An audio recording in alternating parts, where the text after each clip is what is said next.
Jeff at Rika, binubusisi na ng DILG ang mga nakalat na impormasyong nasa Cambodia o Thailand. Ang puganteng si Atong Ang na pangunahing akusado sa kaso ng mga nawawalang sabongero.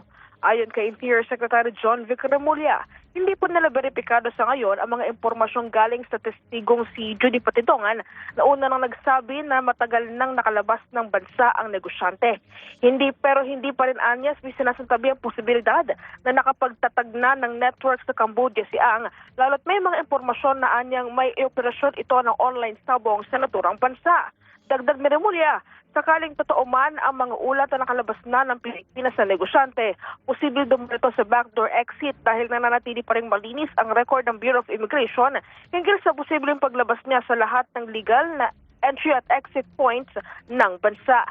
Samantala, nilinaw naman ni Remulla na itinuturing pa rin armed and dangerous si Ang kahit na naisuko na ng PNP o sa PNP ang mga armas nito dahil sa lawak ng kanyang koleksyon at kayamanan. Sa ngayon, hinihintay pa ng DILG ang magiging direktiba ni Pangulong Marcos Jr. hinggil dito dahil may tuturing ng pasok sa international relations ang naturang issue. Yan ang balitang kumpirmado sigurado. Ito ang Radyo Patrol, Marlene Padiernos, EZMM. Thank you, Marlene Padiernos.